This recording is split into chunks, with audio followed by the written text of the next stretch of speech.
We're back on The Big Show. It's always nice to talk to an old friend and a gorgeous friend and a hugely talented friend, Jodie Prenger. Less of the old. I've just turned 30. I've only just got that. How are you doing? You all right? I'm all right, thank you. And thank you for being so gorgeous and talented, because I saw you in this Oliver ages ago and everybody just loves you, don't they? There's something about you that's nice and warm. Oh, is it really? Don't laugh at me. I'm trying to be sincere. It's nice to be nice. Do you know what? As my mum always says, it's nice to be nice. No, I just think the only way I've enjoyed every single minute of what I've done, and I've said this to so many people, to keep my feet on the floor and my head out the clouds. And I think that's just the way forward. All these shenanigans, all this Diamante blinging, all these P. Diddy's.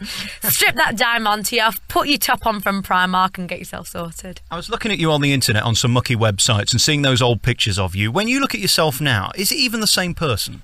The ones in the swimsuit? Well, yes. They're not too mucky, but mucky to a point. Do you mean the 22 stone ones? Do you know what? I actually look back, and that's just going back nearly 3 years ago, and I think it's just amazing now. I have transformed myself, and it took so much work and it took so many tears, but just to transform myself and actually be the person I've always wanted to be, because I wasn't happy. I don't think a lot of people can say they are happy at 22 stone. It's that, they can pretend to be, but they're not really.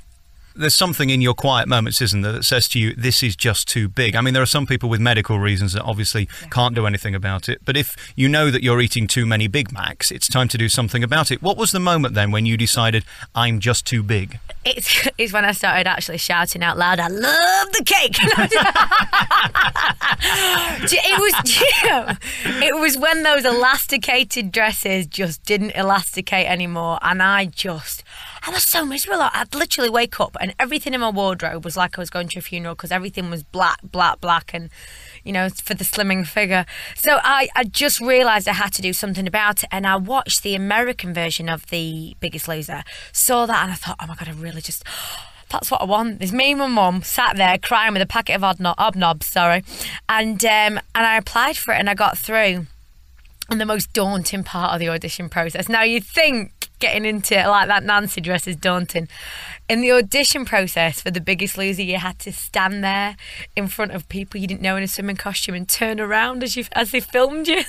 See, I don't even show my arms in public. How do you do that when you know you're not at your best? Oh, it was horrendous. And do you know what? After I did that, I went and absolutely broke my heart crying. I was like, I just can't believe I've let anyone see my cellulite. It was awful. It was horrible. But good things comes out of bad. And that was probably my lowest point, actually, having to stand there and turn around. And I think that's what gave me the wake-up call. If I feel that bad about myself, I've got to do something about it. And you managed to do it, and now you look amazing. I was 20 stone when I was 18. How did you do it? Well, Atkins did it for me, and I know everybody says you shouldn't do it, but it was carbs, and to this day, if I eat a sandwich, I go up a stone. Really? So what do you do? Do you eat no carbs whatsoever? Just try and avoid them, so it's chicken salads. It's very boring, but I eat the steaks, and I try and, feed myself on eggs and cheese and all that stuff. I know people say it's bad for you, but that's the way it is. It is, but things that look at me, here's a nutritional... I'm a nutritional therapist. Qualified as well.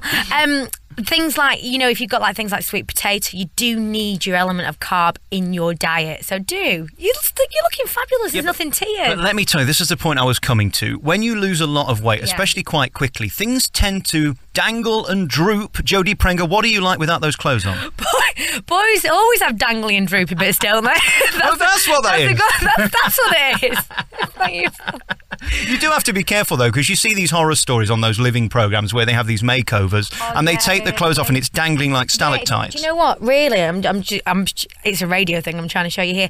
I think the main element of what I did is, especially towards the end, I was training 3-4 hours a day, jogging, boxing, kettlebelling, and because you're doing that, and I was using a body brush and body cream, and I think because I still was in my 20s, I had that on my side. I really, touch wood, I had it on my side. But I have lost my boobies a bit. I've got to admit. I have been thinking, I might just get them done. But that's the only bit I really miss, actually. What would you go to? I'm thinking double Ds. No, you're always thinking double. No, actually, there's this new, they use it in reconstructive surgery. And basically what they do is they take the fat from your bum and they inject it in your boobies. how interesting that. Now, how big's your bum and how big can you get your boo-boos? Well, I'm already pushing a C cup, so I'm thinking, I could be everything I've dreamed of. We could share bras. We could be bra sisters. And if you're sucking it out your ass, you could make a new handbag or something, couldn't you? It'll be like that guy off Silence of the Lambs who wears skin up clothes. And I just think I was looking into that the other day and I found it really fascinating. So you're seriously considering this? Oh, actually, I would seriously. I don't like the thought of, putting the bits in your body and like, you look at like Pamela Anderson's, they don't look nice, but it's just about being natural, isn't it? I mean, I saw Jordan last night on Graham Norton and she just looked totally ridiculous. Oh, I know. What's with it? There was no expression there whatsoever. And what were those bracelets she were wearing? I thought she was going to handcuff herself to and that Alex. Oh, you don't say stuff like that in front of your kids, do you? Sorry, look at me. You just don't, do you? I know Jordan to a point. We're not picking out curtains or anything. If I'd have been her PR after that, I think I would have handed in my resignation. I think it was one of the worst exercises in PR ever. She didn't come across well, did she? Do you know, the thing is with her, she's always lived a life as an open book, and there is certain extents of what you keep to yourself. And it's like it was Graham was saying last night, how far can you push your kids in the limelight? Fair enough, use yourself, put whatever you want out there, but give the kids a chance because they are babies. And to things that were said about like the sex life, I get to prudish me, and things like that. I don't think it's for children's ears. Am I just sounding? I know I'm 30. Am I cracking on 60 here? But do you agree with me? I know exactly what you mean. All I thought was if she was my mum and I was watching that in 20 years, you would die, wouldn't you? Dying, wouldn't you? They'd get it out at school fairs and take the mickey out of the kids because you'd got them out last night. Let's face it. See, I'd never go that big, and I remember seeing a picture of them and she had them. No, they don't look.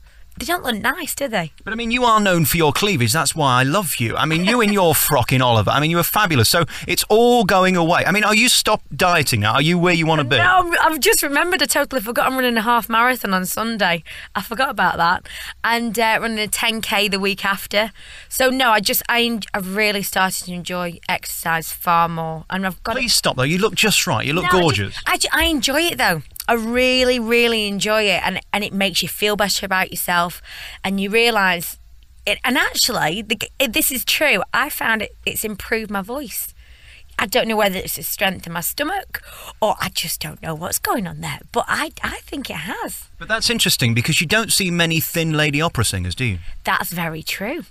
So I think if we get them training and running half a marathon, it's going to take the opera world by storm. Look, you've been doing this, Oliver, for a while now, and you've been making appearances on The Lottery where you look great and Loose Women and things like that, and you're doing lots of telly stuff. Yeah. Is there going to be a point where you're going to have to leave this, Oliver, and put it to the past and then move on, or are you very happy where you are? Well, it's I think I'm there till March. And then I really don't know. I've been doing lots of like kind of other stuff like with just doing like some clothing range, but for, like you say, for the normal woman, for the average everyday woman.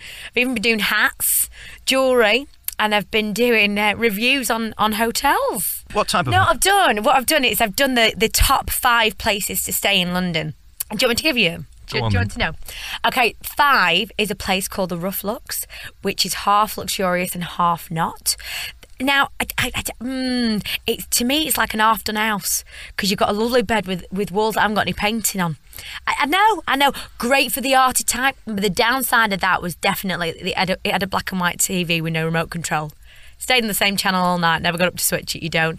Number 4 is the Sanctum, which, actually, when we went there, guess who were coming out on a hen do? Rachel Stevens. Oh, wow. She was tiny. Honestly, I've worn socks bigger than her. And number 3 I placed was the Royal Carlton Jumeirah, which is absolutely just stunning and just luxurious and fabulous. And then it was the Aldwych Hotel, which is smack bang in the centre of the West End. It's around the corner from Drury Lane, actually. I felt like saying, can I move in? But have you ever been, the top one for me, have you ever been to Brown's Hotel? I have actually. I've done a couple of interviews there, but I've never stayed. Oh, it is just gorgeous. And I don't tell them. I was getting a bit pop starry and I was doing running dives on the bed. The suites are actually that big. I did like a full, it was a nearly 100 yard sprint. All right, I've got to ask you some very interesting questions then. What is the best hotel to steal from? Oh, it would have to be now. You see, I'm a toiletries girl. It's not using them. It's about opening the bag and putting them in for later. But it has to be Browns. They were all like and you don't just get the small bottles. You get at least 3 washes out of them bottles. Is it all Molten Brown stuff? It's a Is it Pentagon? Oh, very nice. I've still got some in my bathroom. I'll send you. I like nicking the slippers and things like I that. love slippers. You always know. Look at me. I get dead excited. It was a really interesting project to do because my mum and dad used to have a hotel in Blackpool and always grew up in a hotel. So it's really interesting to see how hotels work. But I agree with you. You can always tell the class of the hotel by the slippers. Now, the Aldwych had lovely rouged slippers, but Browns had a brown trim. What worries me about hotels is what's been going on there 24 hours before I sat in that bed. And I bet you're one of them people that takes one of those machines out on CSI. I bet you are, aren't you? I tell you what I do in every hotel. You know that thing they put over the bed in posh hotels? That goes straight on the floor. They don't wash that every day. No, they don't wash that every day. I agree with you. I'm the same. But and you imagine the mucky beggars coming down from the north and the things they get up to. Oh, God, those northern people. God, they get everywhere. Some people say they even live in London. No, it's true, actually. But I do agree, actually. I always have to make sure they've got clean sheets. And it's always the way they've been pressed. That's what Mum says. Listen, it's always lovely talking to you. Anything else I can do for you? Obviously, Oliver's on at the Theatre Royal Drury Lane, and you're in that 6 shows a week. No. Got some news for you, 7 shows a week. Well, hang on, wait a minute. Are they paying you more? Why are you suddenly doing 7? Doing some more. They just ain't enough, Nancy.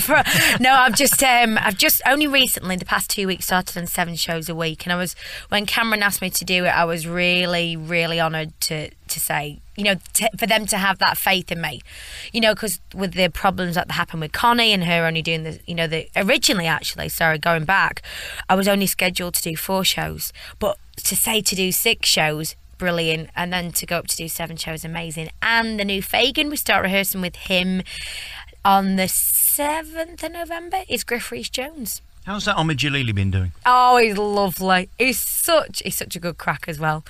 I shouldn't really say this. The other day, we've got all these pictures backstage. Have you ever seen that faceinhole.com? They put my face in Susan Boyle. Well, that's another story. And anyway, so I shouldn't say this. I'll probably get in trouble. But anyway, so they put Steve Hartley, who was the new Bill Sykes, who was in EastEnders in the bill.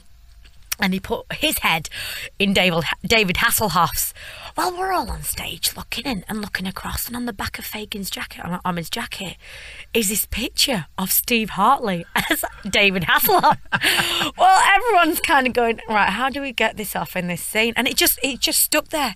It was taken away. But Omid is brilliant with the kids. His rapport with the children is just fantastic, and he's a really genuine talent to watch. I took him a load of Blackpool Rock the other day, and then we have an ongoing joke on stage: who can say the word first, like SpongeBob SquarePants or something like that. And it's just great because with every show it keeps it fresh for them. But I do feel really bad, and can I say sorry to all the other kids, because I had to judge a colouring competition and I had to pick one out of them all. Oh, you can't do that. I felt like a mother picking one favourite child out of them all, but they all did really brilliantly. They really did. Jodie Prenger, you're adorable. Anytime you want to come on this programme, you're welcome, because you're gorgeous and you're one of those rare things in the West End. You're a personality, and there aren't many of them. Thanks for being you, and thanks for all the wonderful performances in Oliver. It's taking place every single day at Drury Lane's Theatre Royal, and you're in it 7 times a week now. 7 Marvellous. times a week. I'm only not there on a Wednesday night. Congratulations. Thanks so much. Thank you.